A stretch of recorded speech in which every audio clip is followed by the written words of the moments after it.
We need to pour into happiness. In order to feel happy, we have to pour into it. We have to suffer. We have to put in effort to get to the direction or to move towards the direction of happiness. And so with that mindset shift, we can stop chasing this end goal and understand that it's in the little things we do to get to how we want to feel. Hey guys, it's your girl Abby, and I am back with another video. This week, we are going to get into a topic that I am so excited to be talking about, and it is happiness. Isn't that thing that we are all kind of chasing for, that we're all secretly or desperately looking for, that maybe we don't really talk about or share with our friends because it's kind of a cliche to say that you're not as happy as you could be. We are going to talk about what happiness is, how to be more happy, the components that make up happiness, and if it is something that we should actually be chasing. We're all dealing with ordinary difficulties that any of us could face in our life, even without making big missteps or foolish risks. Our beliefs about happiness and life are normal, but mistaken. A lot of us can't even really define happiness. If I were to ask you to tell me what happiness is, in 1 to 2 sentences, you tell me what happiness means. Some people would say happiness is a feeling. Some people will say happiness is when I am content and I feel like I can do anything. Happiness is when I'm eating a slice of chocolate fudge cake. Like, happiness is all these different things to all these different people. Throughout history, there have been many philosophers that tried to describe and kind of conceptualize this idea of happiness. The first philosophy or kind of school of thought that was introduced about happiness was one that focused on the avoidance of fear and pain. And so it was said that happiness was the combination of 2 things: the freedom from mental disturbances. And so if you have clear mental, if you're mentally in a good place, that was one component that added to your happiness. And the second thing was the absence of physical pain. If you have these 2 things, mental and physical health, then it equals happiness. And the thing about this school of thought is they didn't really take into account the benefit or the use of fear and pain and how that could potentially lead to happiness. Their school of thought was basically, don't have any fear, don't have any pain, you'll be happy. The other school of thought surrounding happiness was more of a stoic perspective of happiness. The stoic view of happiness says that, wait a minute, we actually need that pain, we actually need that fear, we actually need that suffering to move into happiness, to move into a place of being able to find our purpose. And so this was the stoic mindset. Definitely going through struggles makes you more grateful of the things that you have, because in the absence of it, you realize just how dark things can get. Gratefulness does lead to more happiness. When you're in a space of gratitude, you have more positive emotions. These positive emotions and happy feelings are evidence of happiness. You're coming home from work, you've had a long, stressful day of work, and you're coming in the door and you smell this aroma, this beautiful aroma of dinner. And you are like, wow, someone's cooking. Someone in the kitchen is cooking. That smell of dinner is the evidence. But dinner in itself is not the smell. Dinner in itself is made up of many different components, and all these components together create the smell. And so similarly to happiness, our joy, our excitement, our enthusiasm, these are all evidence of happiness. They're made up of 3 things. The 3 things being enjoyment, satisfaction, and purpose. Enjoyment is described as communion and consciousness. You can do something on your own that is pleasurable. I have my favorite restaurant that I love to go to. They have this amazing pasta and this amazing tiramisu. I'm obsessed with it. I love to go there. I can go to this restaurant on my own and have the food, and the experience I'm going to have is going to be pleasurable, right? It's my favorite restaurant. It's my favorite food. I am pleased. When I've now incorporated other people, I'm communing, and we're communing on a conscious way. We're talking, we're engaging, we're having an enjoyable time. That is when I reach the state of enjoyment. And so we can see that one element of happiness is created through invested time and effort. I have to invest the time into my friends. I have to invest the time and put the effort to gather us all together. And we know how hard it is to gather a group of 3 or more people to get together for dinner. It takes effort and it takes patience. I know you guys know that. The next component of happiness is satisfaction. Satisfaction is the thrill of accomplishing a goal. Now, I have to say, I am a satisfaction junkie.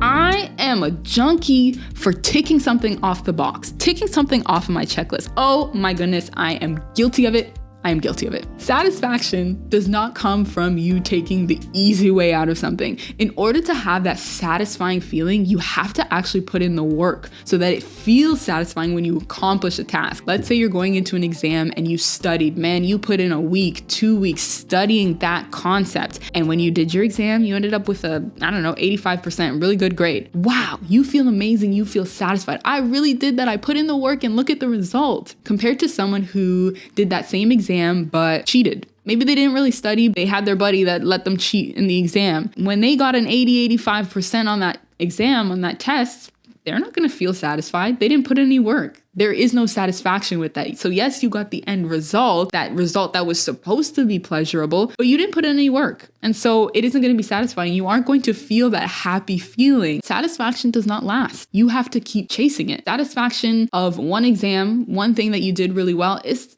not going to last your whole lifetime. There's going to be a point where that happy feeling, that satisfaction dies out, and you have to put in more work to accomplish a new goal. A behavior in which psychologists call the hedonic treadmill. It's where we adapt quickly to good things and have to keep running and running to keep the feeling of satisfaction.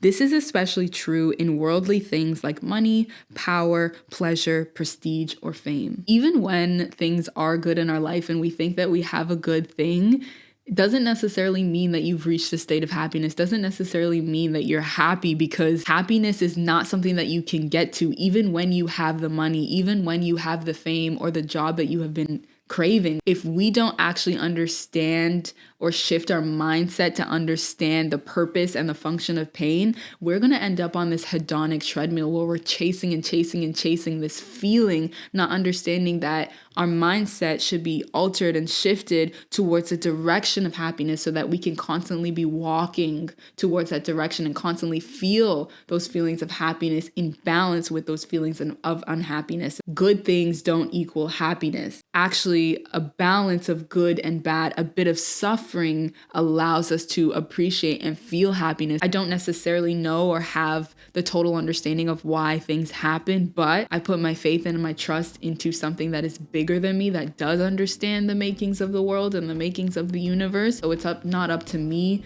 to kind of figure it out and hold on and grasp onto things because I think they're gonna bring me happiness. No, it's just my job to move towards the direction of happiness. And what that looks like on a practical level is being compassionate, being kind to people. Though when we serve other people, that is the best way that you can start to feel happiness, is give to other people, serve other people. It takes a level of humbleness, being humble to be the smaller person in the room and serve other people. Moving on to the third and final component of happiness, which is purpose. The common strategy of trying to eliminate suffering from life to get happier is futile and mistaken. We must instead look for the why of life to make pain an opportunity for growth. Purpose allows us to face life with hope and inner peace. And essentially, our purpose is oftentimes found in suffering. Asking that why question, understanding that why did this happen to me? Why was I treated this way?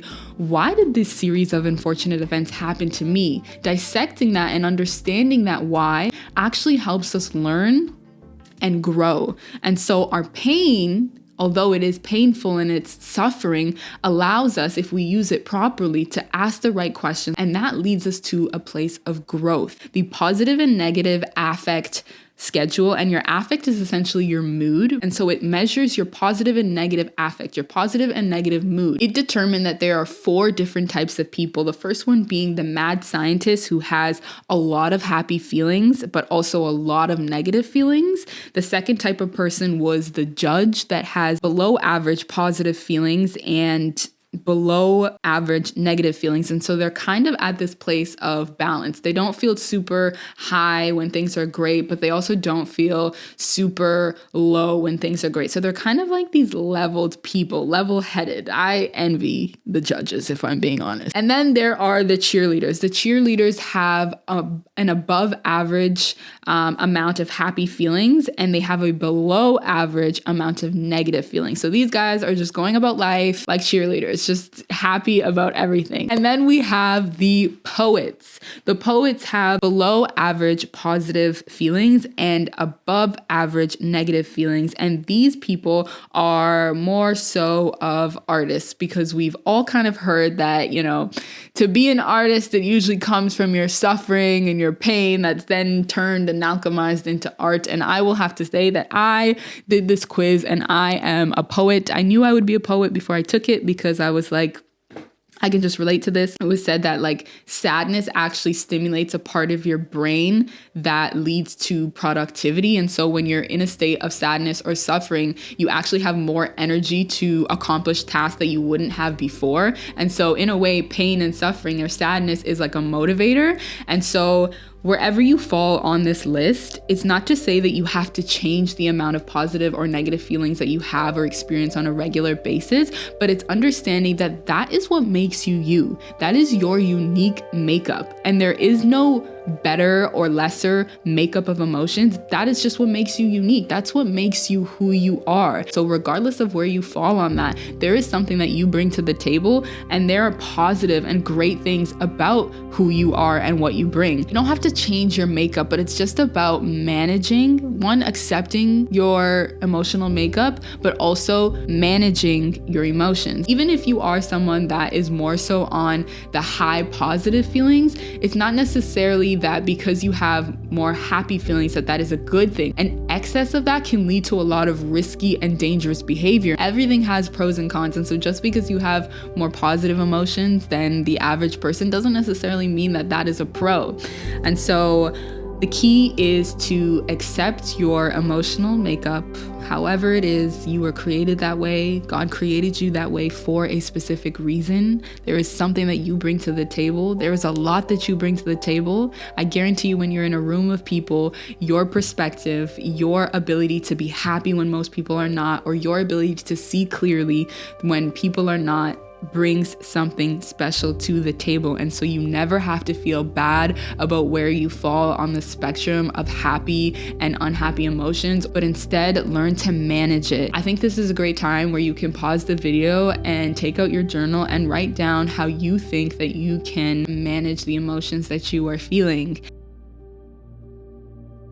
If you need some help with journal prompts, here is some of the questions that you can start to ask yourself. The first one being, where do I fall on my level of happy and unhappy feelings on a day-to-day basis? So rate yourself. Do you normally feel more than average unhappy feelings, or usually in a state of excitement? Where do you fall in that makeup of emotions?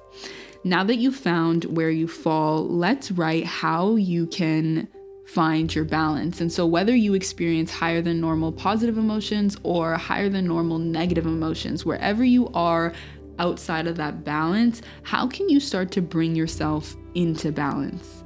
And so let's take a couple seconds or even a minute. You can pause the video to be a little introspective and be honest with yourself. Sometimes it's hard to admit that, maybe we feel more negative emotions than your average person. Maybe we are a little bit sad, and sometimes that can be embarrassing to admit, but without admitting where we are, we can never actually get to a place of balance. And so this isn't a place of shame or embarrassment, but just a place where you can be honest, and the best and safest place sometimes is to be honest with yourself. And so have that internal discussion and maybe even write it down if you feel brave enough to be honest and see where you fall so that you can find your balance. What are some things that you can do to find your balance? Do it for yourself, but also do it for the people that are around you, and do it for the people that you love. I think sometimes when the focus is not necessarily on ourselves, it is way more motivating because there's other people that are counting on you, and that's not to put pressure on you, but just to understand that you are purposeful and that your well-being, there is a purpose in it, not just for you to feel good and you have these happy feelings, but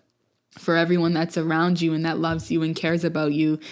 that is your purpose as well. You do have a purpose and you do have a function in other people's lives. You aren't here for nothing. You aren't useless. People love you and people want to see you do great. Thank you guys so much for watching. I really do love and appreciate you guys. Don't forget to like, comment, subscribe, and I will see you in another video. Peace and love, and bye for now.